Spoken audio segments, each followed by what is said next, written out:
I'm here with Kyla, the incredible owner of Cakes by Kyla. Many of you guys know her. She's done a lot on the Central Coast community with the small businesses in this amazing store. So we just want to walk you a bit through the journey and everything else that it's had to bring. Thanks for joining us. No, thanks for having me. Absolutely. Kyla, I guess the first thing I wanted to get into understanding of is what made you want to start with cupcakes? Yeah, it's been a big journey. So it's been about 13 years. So my business has changed a lot over the years. I did start off making cakes because I had children with allergies and I couldn't just go and buy them a cake. So I had no option but to make them. And I've always been a creative kind of person. The more cakes that I made for them, more people realized that, hey, that she can make cool cakes. And then friends and family and everybody wanted them. And I started getting quite busy.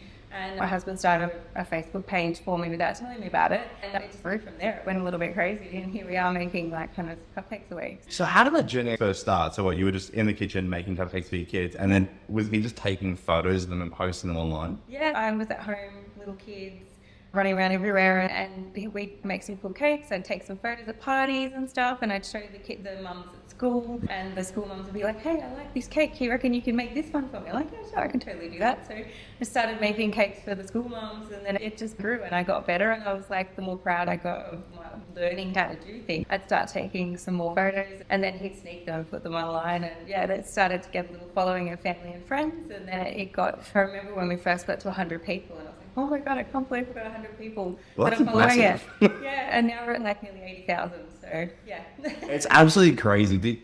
When you're looking at your growth, because I've been following you for probably, I'd say about 8 years now. More sense that I just like cupcakes and cookies and anything sweet. Like yeah. Yeah. And I can't remember the time, but I remember I jumped on your Facebook page and at one point I looked and I was like, is that 50,000 people? Yeah. Was there like a certain point for yourself where you just found that all of a sudden it just took off? Yeah, I mean, it has been fairly slow growth, but I think once we got to the first big milestone, I think was the 5,000.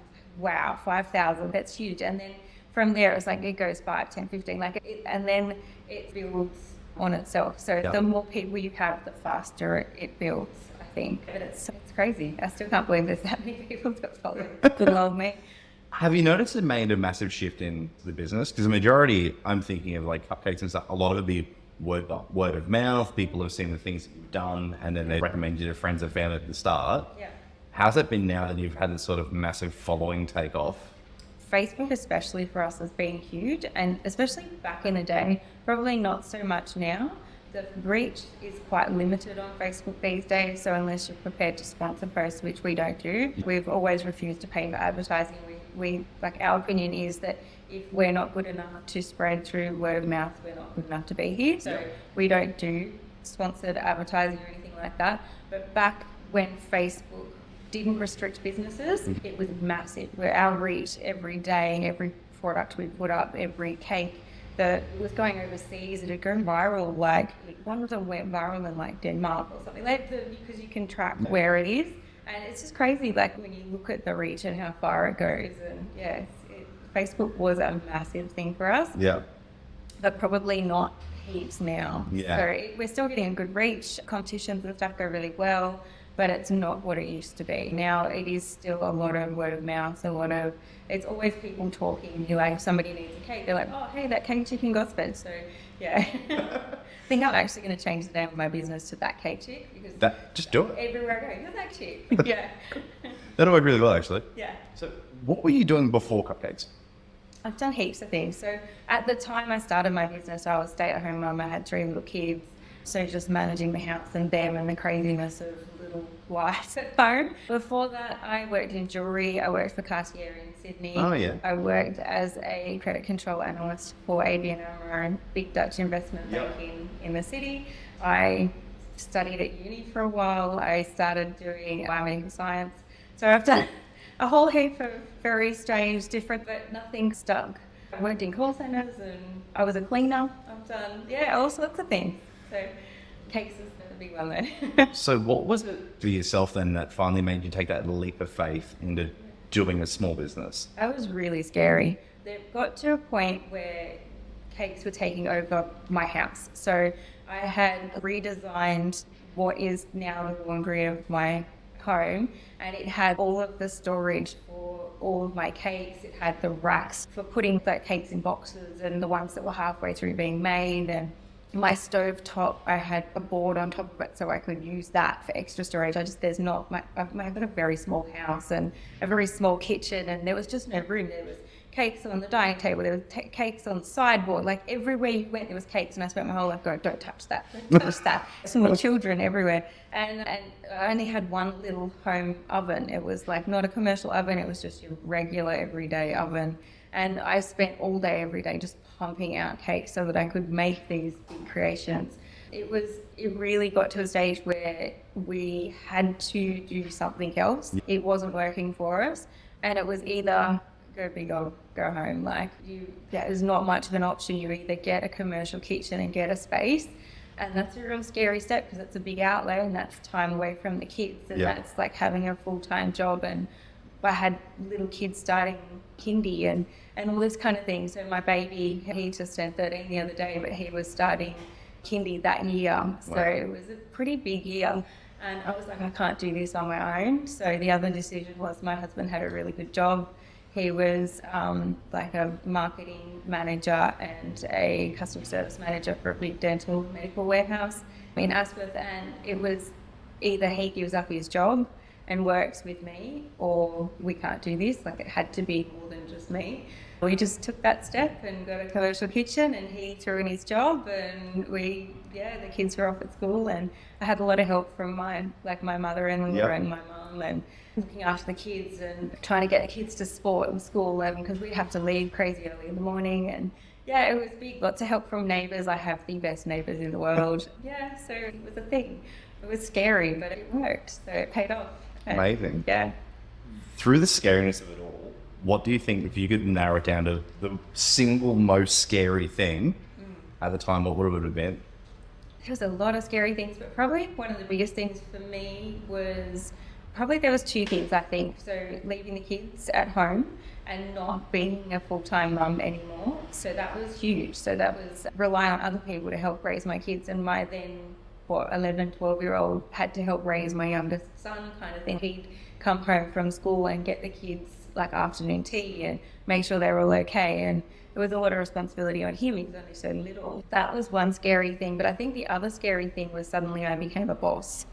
And I'd never been a boss before. I'd been a manager before, but I'd never been the boss. And I now had employees, and I had to do their super, and I had to do their all of their pay and make sure that everything was fair and make sure that they were working and that they were working efficiently and fast enough, and that the customer service was there and that they knew that what their role was and they were doing their job properly. And then trying to find that balance, because I'm one of these people, I always want to be nice, and to try and then figure out how to pull people into line without them hating me, which is a hard thing because I don't want people to hate. That was a real learning curve for me, to figure out how to be that new person. That was a tough one. Do you think you've got it down pat now, or are you still working on it? I think I'm still working on that. I want to be everybody's friend. But I do find that side of things hard. But I'm working on it. I think the older I get, the easier it gets too. But that's always a thing for me. I think that family thing you were mentioning before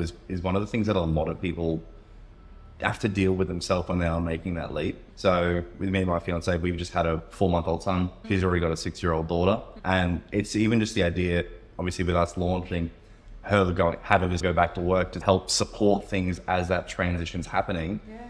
And it's, I leave my baby. That mother guilt kills you. Mother guilt is the hardest thing in the world. Yeah. It's just, it's awful, but you do it for them. So you just got to keep that in mind, that you are doing it for them. But if you don't do this, then they're not going to have as good of a life. And you're also setting an example for them. My kids now are all really hard workers. They all have jobs, and the eldest one has a job, and the other kids work for me. Yeah. And it teaches them so much. So I think having a family business, it builds different children than children who aren't raised in a business of a small family. Because I think if your kids see you go off to work, they don't know what work is. They just see that you leave and you come back. Whereas if it's a small business, that work comes home. They see you at home working on a computer and doing all the payroll. They come to work with you. Like when the kids were little, they'd be here when they were 4 or 5, and they were building box forts for me because I needed 1,000,000 boxes. So they were building boxes and making forts at the same time. They start helping from a real young age, and I think that there's something about, especially in a commercial kitchen, learning the rules of a commercial kitchen and how they operate and all these sort of things. So then if they want to do something in that industry, they know they've already got that customer service background. They know to yell behind if you're behind someone, and like all the little things that happen in a commercial kitchen. So I think it does build good. It is good for kids to be raised in a small business family. It builds that character.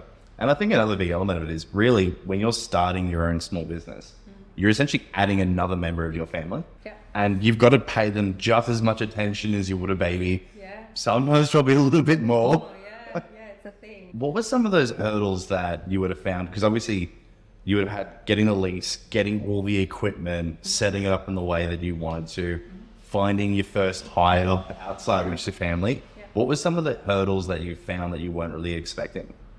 Things like learning how to use new equipment. So I was suddenly the boss and I was expected to know how to work this equipment I'd never used before in my life. So there's a real big difference between a commercial like turbofan oven and your average everyday oven at home. Figuring that out, and then you've got this massive big commercial mixer. And I'm like, this thing is terrifying. It's got all these warning signs about gears crunching arms. Like, it's got these terrifying pictures of people with squashed arms on the side of it. Like, it's scary equipment to try and figure out, and then to show people how to use it and make sure they're using it safely. And the whole being a boss thing and figuring out just all the new things about a business you've never really thought or planned or anything like that. You just thought, I'll just get a spot and I'll make cakes. And it's so much more than that. So much more. Was there anything along the way that really surprised you about yourself that you weren't expecting that you could do?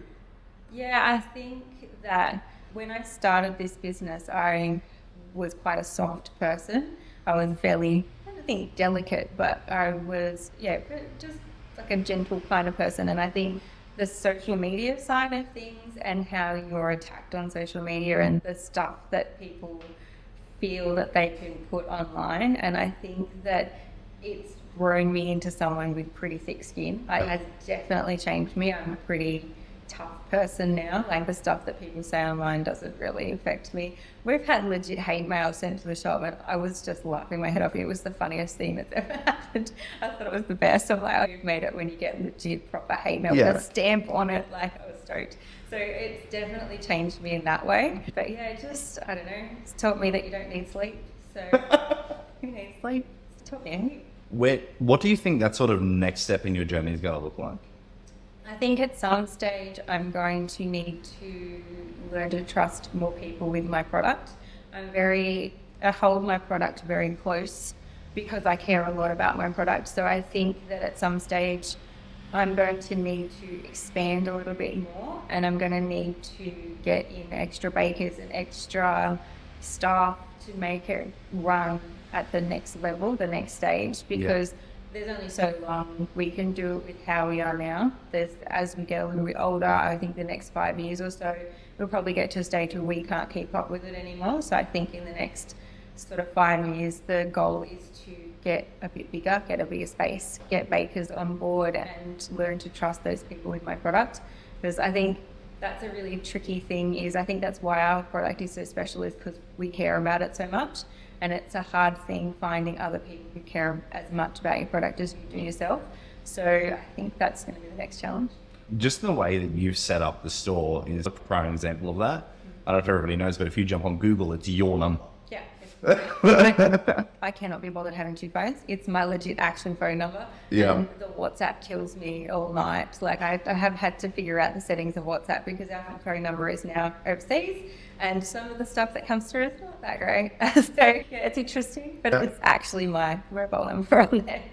So with running the business how you got at the moment, what does your actual staff setup look like? We're really small. So it's just my husband and I. We do pretty much everything just like day to day. And then I've got one of my girls, she comes in occasionally. She was here, not my children, but one of like our employees. She was working almost full time, but she was also studying at the same time. So when she completed her course, she's now working in that industry. So she still helps us out when we need, but she's not available as much as what we had. So we've absorbed that role as well as our own. And then I've got my kids who work with me, so they come and help on the weekends. So it's usually my younger two, they come and help with the cleaning and the serving and when we can't keep up on a Saturday. But that's pretty much it. That's all, just us. Wow. It's pretty quiet, yeah. It's pretty little. But I think that's, again, back to the fact that I care so much about the product. It has to be the right person with the right customer service skills. They have to treat my clients the right way. So that's a massive thing for us here, is the way our customers are treated. Yeah. And then the product, it's got to be done exactly right. There's no, oh, it's good enough. It has to be perfectly good enough or it's not going to go on our shelves. Yeah, trying to find somebody who cares about the product enough and turns up on time and all of the things. So, yeah. All of the things come All with the just things. general stuff. Yeah, stuff. Rock up. Yeah, so I think this is one of the massive hurdles that any small business has, is the right staff. And as soon as one staff lets you down, you then have to absorb that role again. And that's a really tough thing. And there's like less sleep, there's like less time with family, all those kinds of things. At the moment, we're able to cope without those people. So not having to deal with people not turning up and stuff is a nice thing, because we know we will show up, rain, out, or shine, we will be there. You got We it. do, I have no choice. I have no choice. So with that whole customer service focus, because looking at your business from the outside, that's one thing that you notice flourishes.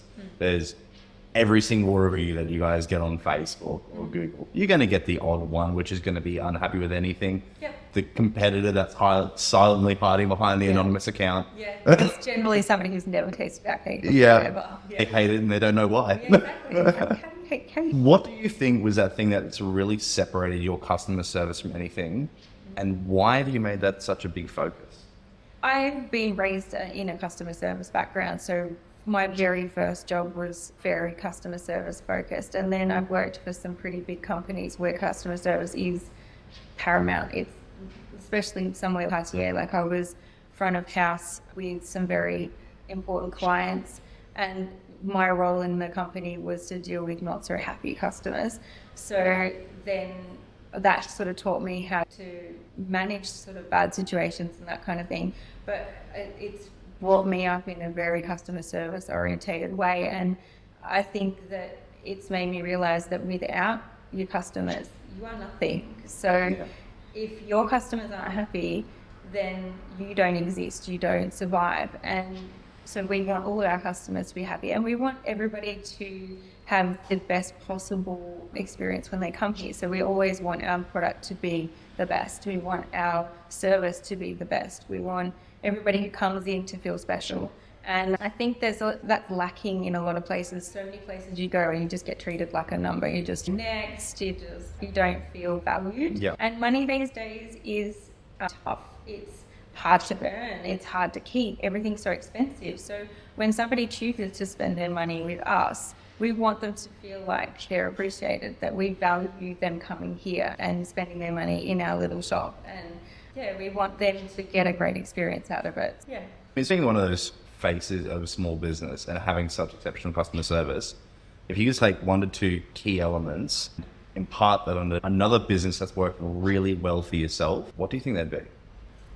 I think just trying to treat everybody as a human. So many times you treat it as a number, and if you treat someone like you would treat your friend, then, and if you value them like you would a friend or a family member, then they feel special. You want them to feel special. You want to know their name. You want to know their coffee order. You want them to feel like when they come in here that you appreciate them. And I think if they get that, then they want to come back. They want to see you. They are your friend. You can have a bit of a vent to them about your day. So it goes both ways. Like I've got customers come in and I vent to them. It's not the other way around. I think we've built some really good relationships over coffee and cake. So it's good. And I think we're lucky that we have a happy business. People come in here, sometimes people come in here and they're really sad. They need a cupcake and a coffee to make their day a bit better. They've had a tough day. We're really close to the hospital, so we do get a lot of people in here who are having a really rough day. They've had some really bad news. They've got a family member that's really sick. They've had some results back that haven't been very good. So you do get a lot of people in here who are having a really rough day. So to be able to help turn somebody's day around as well is an amazing thing. And there's something about cake that does that. Like something about sitting there with a nice hot drink and a cake just changes your day around. Yeah. So, yeah. No matter how bad things are, if you're sitting there and you've got that beautiful little cake, life's going to be exactly. okay. And like $4, it's a very easy way to make your day happy. Yeah, not guilt-free, but that's why we have gyms. But that's why they make gyms. Yeah, it's all about balance. You've done a lot with the hospital, the paramedics, a lot with the sort of service-based industry. It's been such a large focus for you to give back to those people. Because we appreciate them. So we really do value what they do as a service and what they give. And like recently when the Amber was attacked in Sydney, it really did hit home that I go to work every day and I feel safe. These guys, they go out every day and they don't feel safe. They have a right to be able to go out and feel safe in what they do. And they're out there helping people and they're putting themselves at risk to help people. And so I think you wouldn't be human if you didn't feel that. I think if I can do something little that makes their day better, then amazing, winning all round. Yeah, it's nice to have something that, like I was saying before, can make somebody's day happier. Yeah. And a little tiny gesture can change somebody's whole day. So where they've been so focused on something sad and horrible and scary, and then they get a cake and a coffee and they're like, yeah, great, this is awesome. It's going to be okay. Yeah, it's okay. And you've done such a good job of cultivating a community of that. I see post after post where somebody's donated 12 or 16 cupcakes to the hospital, or 12 cupcakes to the paramedics or something like that. Yeah. What do you think has made that such an impact that the community wants to become involved in that as well? Not just you. I think people see little gestures and they know that it makes them feel special and they want to pass that feeling on to somebody else. So like the other day, randomly, I was at the petrol station and somebody paid forward some grocery bags because you get like a whole stack of drinks and the person before me had paid for 10 bags. I'm like, that's so awesome. It's such a little thing and it like just made my day happy. So I think that, and then I want to go do something nice for somebody else. And I think it works the same, but we've got a bigger reach. So if we do something little, then other people are like, oh, that made me feel really nice and I want to do something nice for somebody else. So then it spreads. It's like the kindness spreads. So if everybody does something nice, then, everybody's happy. And you've done such an incredible job with that. When we look at, like, when I look at things, you're always posting another small local business, like the Toasties guys that have just opened up, or Little Miss Mezza that have, I wouldn't say that small, they've blown up. They're delicious. They're so delicious. They're amazing. Yeah. Why is it for yourself that you think you want to focus so much on really helping the other small businesses in the area? Because when we look in social media, everybody's more about themselves. It's about my post, look at my food. Yeah. When you look at yours, it's almost look at everybody else. There's two sides to that as well. So I love food. So I win out of this. I love going to a cafe and having some yummy food and having some time away. Like it's a good chance to step away from business and just chill and just be me for a second. But then at the same time, these are other small businesses and I know how tough it is being a small business. And if I've got a platform where I can support them, then why wouldn't I? So like these are families who have sacrificed a lot to have the business that they have. And I think unless you've owned a small business before, you don't understand that sacrifice. You don't know how much you have to give and what it takes to run a small business. And we see these families and you go in and you order something and it might be you go and get time for dinner and you see there's a little kid who's sitting at the back and he's doing his homework then it's 9:30 at night and he's sitting there waiting for mum and dad to finish up so he can go home and do his bed bath routine and everything, and that's a really late night for a little kid. And so there's so much sacrifice in small business. And then anything that we can all do to support each other and make everybody's life easier. So why wouldn't we've got that platform? And I now love that there's so many of our customers that have a list. There's so many people who are like, I have a list of all these different places that I want to try. And like even people from Western Sydney and Southern Sydney and all these different places, Newcastle, that like I have a list every time I go to the coast. I'm checking off another one off my list from the places that we've been. So, and we try a lot of different places, and we put the best ones up. So the ones that really stand out and shine, and our small little family businesses, we want to promote them all.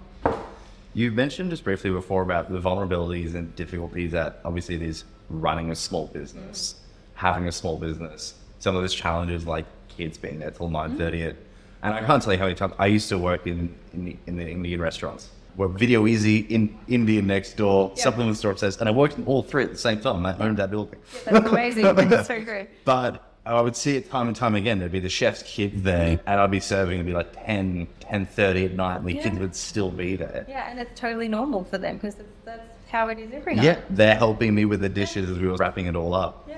Now, with those vulnerabilities of running a small business, what are some of the other things that you guys experienced yourself, especially during COVID?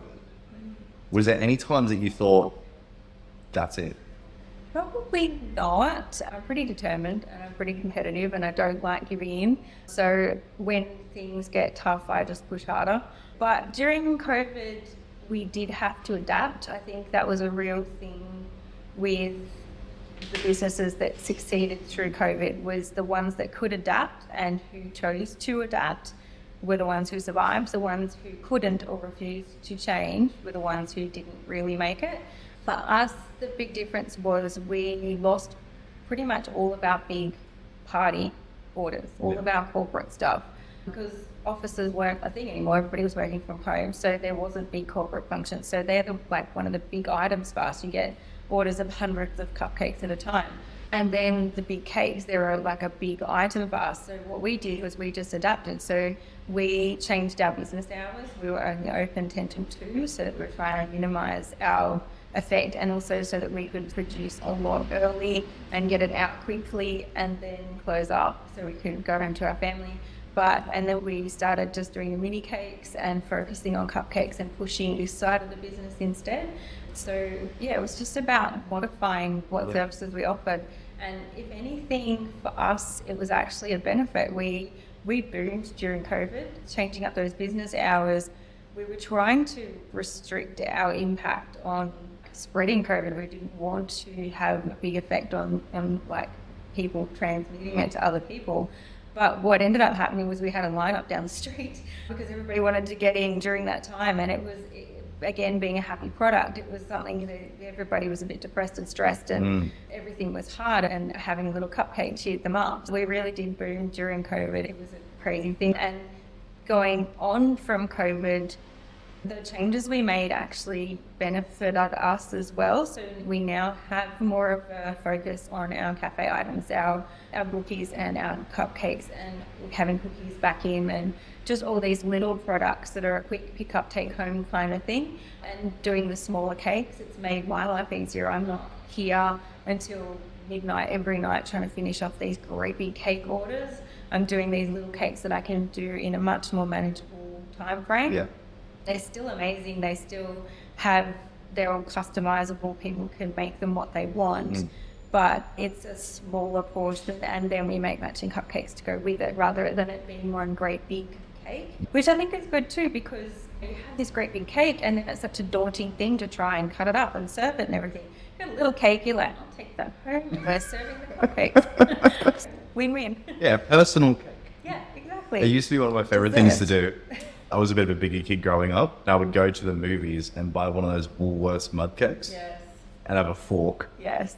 And if there was a little personalised cake option, it probably would have been a healthier choice. Yeah, that's amazing. See, I grew up in the country, and I didn't have real access to any of this, and my mum is a health freak. Any of our treats were very healthy treats and made from home, which is just amazing. And I think I've gone the other way, but the personal cake thing, it really does work. It usually works out. And you were talking about it before, the lineup, and that's sort of become quite famous for you guys. Everybody knows the lineup. People line up at the front of the store. People get disappointed when they're not lining up. Yeah. Like, where's the lineup? It's not all day. And to the point that people saying that it was fake and you had paid actors and stuff like that there. Yeah. Why do you think that people enjoy that lineup and also other people like just attacking you for it? I think that it's part of the hype, part of the, you feel part of something, you feel like I'm part of the lineup, like it's, and it's funny because there's that anticipation, people in the window and they're like staring at the cabinet trying to figure out what they want, but they can't see very well, and they're like, we have to make a choice quick, oh no, he stole the last one of the thing, they want to get it first, and they want to get the first choice, and it's I think it's exciting, and it's fun, and it's something different, and then the haters, you're always going to get hated. You're always going to So, no, I totally pay for them. Everybody, I just pay free cupcakes all around. No. Yeah. I wasn't sure if it was actually, from what you said before, I wasn't sure if it was something you'd taken from more working in that like really high-end Cartier industry, where that's actually something they do in a lot of those stores. They'll only allow one person inside, and then they've got that massive lineup of 6, 8, 10 people, and then more people join the line. Do you find sometimes having the lineup, you will actually just get random people walking past or just stop and join in? Whatever's here is going to be good. Like, occasionally, like, get people that say that they've walked past this shop every day for 6 years, and they've only just noticed that we're here because they saw a lineup out, and they're like, what's this product? So you do get that occasionally, but for the most part, it's people who fought for a car spot, line up. They're parked in the massive centre and they wanted to cross. We've got some funny stories as well. We've had people who have like literally just been crossing at the crossing down the road here, and they followed their nose. They're like, what is that smell? I have to find this place. And they literally followed their nose from the crossing to find it. So there's some cool things. Kyla's bloodhounds. Yeah, exactly. Who needs advertising when you smell like this? That's a good one. So with your massive following, that's another thing that a lot of small businesses really struggle to build. If you look at the average small business, they might have 80, a couple of hundred followers. Often it's usually a lot of their employees and their family and stuff like that. What do you think you've done differently to really build yours? I think I'm lucky that to start with, the main product that I was putting online were these fairly elaborate cakes. So one of the things that I specialize in is the big 3D sculpted cakes, and not many people can do that. It's a pretty specialized thing. Not many people can see something in 3D and replicate it. It's a really hard skill to master. So I think that was a big thing for us, was that wow factor of a product that you could put up there and people were like, oh my goodness, that's a cake. And I think that was one of the big things that started the big growth on Facebook and Instagram. But then also people love real stories. People love real. So I think that people love the fact that we put up quirky things. We put up when things go wrong. We put up our fails, we put up our successes, we put up the craziness of online hate. We put up, we share every part of our business, not just the pretty bits. And I think that a lot of people appreciate the real, and I think they like the fact that we stand up for ourselves as well. We're not just going to be that little person that's pushed over. So we won't back down to the hate. So we will put our opinion forward and we'll stand our ground, and we will show people what we're getting sometimes. I think people like that story too. And I think also putting different things up, like how we put the other cafes and that kind of thing. People really love those stories. People love being a part of our story. Like we put up all of the stuff about our kids and their achievements, and like when my son got his license, and like all of their sporting achievements and stuff. And I think people feel like they're part of my family. They know my story and they know all about my family and stuff. And I think that I go to the shops and people start talking to me and they're like, oh wait, you don't know me. And I'm like, that's fine. You know, I get it a lot. But I think that everybody feels like they're my friend and they're part of my story. I think that helps to grow.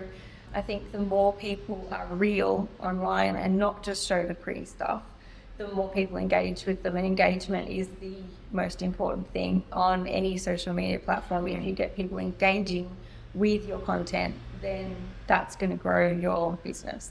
Absolutely. And you also engage back very heavily. Like a lot of the comments, I'll always see you back on thanking them for the comment, asking them a question, what they liked, what they didn't like. And do you think is that sort of back and forth helps a lot? Definitely. And I think that's back to our customer service focus in treating people like people. We're not just, like, it is us online. It's not some other social media company that's running it for us. It's us on there and it's us commenting. And I think people are even surprised when it's me that answers the phone. They're like, oh, I didn't expect to talk to you. Or people are like, oh, there's actually a Kyla that works here. I'm like, yeah, I'm me. Yeah, so some people, they don't expect to be seeing us serving them when they come into the shop and stuff. I think big companies like, I don't know, Bingley or whatever, you don't go in there and expect to see one of the Lee families. We're a very little company, so a very little business. We do look after you personally. Yeah. What's made you want to make the Central Coast the home for the business? We love the Central Coast. I grew up on the North Shore for the second half, like my teenage life. I grew up on the North Shore, and I was such a North Shore snob. I was like, the coast, really? We're going to move there? And then we moved up here, and I just love it. The people are amazing. It's like old school. You don't get treated like you do on the coast many other places. Mm. So you go somewhere like Hornsby, nobody wants to know your name. They will barge into you at the shops. They don't treat you the same way. Whereas you're up here, people treat you nicely for the most part. You get some crazy for gossip, but you get treated differently, and people actually genuinely care, and they take time to care. So and there's so much for families. There's so much to do. When our kids were little, especially, you can take them to the park. You can take them on a bike trek sort of thing. You can take them to all these different animal parks and zoos, and there's so much sport. There's so many options for sport, and I've got such crazy sporty kids that's amazing. There's so many outdoor activities to keep everybody entertained, and the beaches, and yeah, I just love the coast. I wouldn't be anywhere else. So I'll do a quick bit of a sort of rapid fire. Yeah. If there was any suburb in the Central Coast you could live in, where would it be? Oh, that is so hard. I don't know. I live in Wyoming. I think I'm sticking with Wyoming because mainly for my neighbours. I love my street. I love my neighbours. I love our Christmas parties. It's just the people more than what's around. So, yeah. Yeah. Favourite cupcake on the menu? Oh, easy. Jam butterfly. Jam butterfly? Jam butterfly all the way. I don't eat a ton of cupcakes. But this last weekend, all the boys were away. They were down at the grand final in Sydney. Yep. I took home a jam butterfly cupcake. So good. So naughty, but so good. Favourite small restaurant? Small restaurant. There's too many to choose. Top three? Top three. I'm going to go cafes rather than restaurants. So probably favourite restaurant would be Baker Street. So they're amazing. Yeah, another little small business. They're amazing food.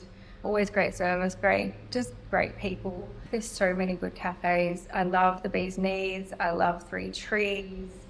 I'm having a mind blank on all the others. I've been to so many amazing places. Yeah. They're probably my standout two that I go to most. I think I go to Three Trees a lot because it's so close to my house and they have the best toasty. It's literally called the Ultimate Toasty, and it comes with a corn dipping sauce. Oh, so good. And I love the Bee's Knees down at Copar. Like, they're amazing. Plus, my sister works down there, so if I have a chance to go see her, who wouldn't? She's the head baker at Burnt Honey. Just give them a plug if you ever need amazing croissants. Go there, or sourdough, or any bakery product. I've never heard and that's one thing that I find interesting with the Central Coast, and speaking with so many buyers coming from all different regions, and it's an interesting thing we see in real estate, nobody realises how big the coast is. Massive. I'm still finding suburbs I didn't know existed. I've been here for 13 years. The other day there was like a circus at a suburb. I don't even know the name of the suburb. I'm like, that's not on the coast. Like, my husband sent it to me. I'm like, you realise this is not on the coast? He's like, it's on the coast. I'm like, what? I haven't heard of this suburb forever. We see it time and time again. I'll be speaking with a buyer that's looking at a property in like Edelon, and then I might be showing something and go, I'll be there in 15 minutes. I'll see you in an hour. Yeah, no, you won't. The coast is a very big place, it's but huge. Growing up here and live, because I've been here almost my entire life, I found that most of the time when people live in the coast, they stay in their little pocket. Yeah. Like, you've got people that let's live Narara, Lisero, all the way through to East Gosford. They stick here. There, yeah. And then you've got Terrible Wombrel. Yeah. They stick there. If you're further up towards Lake Haven, they stick around there. Yeah. What do you think is the reason that people just want to stay in their own little pocket of the coast? I think that's where they're comfortable. That's what they know. It's easy and it's close to home and it's like all of that sort of thing. But I highly recommend venturing further. That's what we've started to do. Like when we first moved on the coast, we did stay in our pocket. We didn't go very far. We might occasionally do something out there and go to Somersby to the Falls? that place called the falls or the Yep. reptile park. We'd venture out somewhere crazy and go to the beach. But now I think maybe also my kids are a bit bigger, so it's a bit easier. But we do go further and we find all these amazing places and these new beaches and stuff that I didn't know. Like these new trails that you can walk and waterfalls, like you say. There's so much on the coast and there's so much to explore. You could spend every weekend going somewhere different and never get bored. Like I feel like if you got on some of those walking tracks, you just Yeah. end up in the middle of nowhere. Yeah. I actually know there is a walking track that will connect you from Edelong to Aruba, that's awesome. but I also don't want to do it. No, it's a good way. Yeah. I'll get stuck somewhere in the forest. Yeah. No, I don't like snakes. That's my big thing. It's like as being a runner, I've always been interested in travel, but that's my big thing. In summer, I'm like, I don't want to meet a snake. So I think that's growing up in the country though. Like we had a year that was really bad with snakes. Like my mum had a lawnmower at the front door and she literally walked to the front door and start the lawnmower for a good couple of minutes to scare the snakes away so you can get to the car. So I think that's instilled in me like, but other than that, highly recommend trails. And be wary of all the snakes. Yeah, there's some good tracks. Like, we've done quite a few walks. I can't even remember the name. There's that Forest of Tranquility? Yeah. It's beautiful and there's so many lovely walks, especially as you head sort of south, the southern beaches. There's a whole heap of really beautiful tracks that lead to little bays and stuff. There's some beautiful walks. And a little bays that nobody's even heard of. Yeah. I remember the one that really went viral for a while on the Central Coast was the secret waterfall. Yeah, I've heard of that. Haven't been there. Yeah, but like living here my entire life, I'd never even heard of it or knew it was a place. It wasn't until somebody did a little post that we were aware of it. Yeah. It's amazing though how much the coast has changed. Yeah. What do you think, obviously with all the development they're doing in Gosford, they've got that huge plan they're looking at doing over the waterfront. Yeah. What change do you think that's going to bring to the area?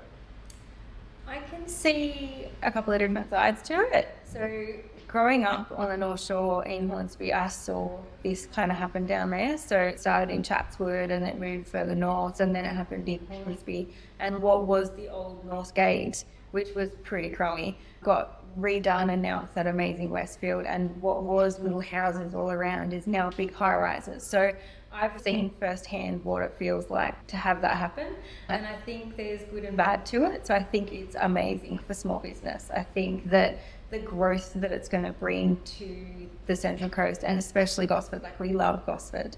I think that the amount of people that it's going to bring and the type of clients that it's going to bring is definitely going to boost small business. It's going to be great for that. The only bad part of it, I think, is that you do see a big change in your population and you do lose a little bit of that caring community, that tight-knit, small community that we've got here. So I don't think we have to lose that. I think we have to be conscious not to lose that and to keep that community feel when we get bigger. So I think it's totally possible to keep that, but we've just got to be conscious of it. Yeah, consciously keep working. Yeah, not lose that, not in the busyness of everything, not lose that care and passion for everybody, and don't stop treating people like people. So, Sometimes sit back, have a coffee and have a cupcake and and smell the roses. People are not numbers. No, absolutely. Yeah. So wrapping it all up, if you could impart 3 bits of advice to another small business that you think would make a massive difference to them, what would it be? Probably first and foremost is be very conscious of how you treat your customers. Like I think that the rule of the customer is always right is not correct. I don't think the customer is always right, but I think that the customer should always be treated courteously and as a person and with their interests at heart and not just dismiss people's problems. So I think the way that you treat your customers is a massive reflection of your company as a whole. And I think that especially people who have more staff than what I do, I think that needs to be a massive part of their training is how to treat people. So it's not just what your products are and what your services are, but if you are not treating your customers, you will never be more than what you are. So you need to, if you want to grow, you need to treat people better. Other advice is, I think you really do have to care about what your product is. if you're not passionate about what you're doing, then maybe you shouldn't be doing it. So you really do need to care about what you're doing. And I think another thing would be to find that work-life balance. I know everybody talks about it and it's easier said than done, but I think that's somewhere I went wrong for a long time, is I put too much of myself into my business and not enough time into myself and my family. And I think you get to that burnout point and it's not healthy for anyone. It's not good for your family. It's not good for you. I think you need to make sure that you're making the time to focus on yourself and make time to focus on your family. And if you can't find the time to do that, you need to change something about your business, because that's more important. So your family and yourself have to be more important than your business. And it took me a long time to realize that. And I think my life is pretty crazy. My schedule is pretty epic, but I can still find time to go to the gym, to have a massage, to do little things. I can't do big things, but I can find little bits of time to do things for me, and I can find time to go for a bike ride with my son. I can do little things. I can go for a drive with my kids. I can take them to a movie. Like there is always time that you might be spending scrolling on your phone or doing other things that you can give up to focus more on your family and your kids. Yeah. I think that's such an important one that a lot of people miss. And not even people that run a small business, people that work 9 to 5. Yeah. And you constantly hear that, I've got no time to do anything. Yeah. No, there is always time. There is always something that you're wasting time on that you can refocus into a different way. There's always something you're doing inefficiently that you can do more efficiently to make it so you can focus on other things. So for me, one of the major things that I do to create more time for myself is I meal prep. So people are like, I can't believe you waste time meal prepping. But for me, I sacrifice half a day. So for me, it's this afternoon. I've got to go home. I've already done all my shopping. I create a list of what I'm making that week, and I literally make our breakfasts, our lunches, our dinners. And when you first start doing it, it's slow and it takes way more time. But when you're used to it, you can do all of the prep for everything all at the same time and then divide it up all into different meals, and you find different ways. Like you create dump bags for foods in the freezer, and there's so many different ways that you can be more efficient. And if you use your time wisely and be efficient in those areas, then you have this other time that you can do stuff for yourself. And I think that people don't value their health enough. If you don't put enough focus on your health, you never feel good enough to run your business. If you make that time to eat healthy and balance your diet and exercise, you don't understand how much you get from that until you start doing it. So the amount that I get back from the time I put into that is crazy. I've got so much more energy. I'm more available for my kids. I think anybody, whether they own a small business or not, really does need to make more of just more attention to their health. And if you put more energy into that, you feel so much better. Absolutely. Yeah, it helps everything, I swear. Yeah. Now, we've got a little excerpt that I'm doing. I've stolen it from another podcast. It's not an original idea. And what it is that we take a question, and it's the question the last person wrote. Okay. You're the first. Oh. So you get to steal the question that I just saw was given to Richard Branson. Oh, nice. Yeah. So the question is, when did you feel most vulnerable when starting your business, and what did you do to overcome it? Most vulnerable. I think the most vulnerable for me was stepping away from being a full-time mum. Because like when I was growing up, people were like, what do you want to be? And I'm like, I want to be a mum. That was the thing that I cherished the most, is being there and being able to be at-home mum for my kids. I could do the reading with them after school and all those little things. So I think that was the toughest, most vulnerable part for me, was stepping out of my comfort zone and trying something new and figuring out the balance of still being there for them and doing stuff for me and for us as a family as well. It was a very slow process. It's not something that I just overcame, or it took me a lot of time to get that balance right and a lot of failure along the way. But I think that as any person in any walk of life, it's the times that you stuff up, it's your failures that you learn from that make you stronger, that make you more aware of what's important. Yeah. So, yeah, I think it's just growing over time. Yeah. Absolutely. That's amazing. Thank you so much for joining us. No worries. Thank you. And if there's anything that anybody needs, where can they find you? The shop, but I live here. So we're in Gospet, in Watt Street, opposite the post office. My phone number is online, and it is my number. So yeah, I pretty much live here, unless I'm at the gym or with my kids. Yeah. Awesome. Thank you so much. No worries. Thanks for having me.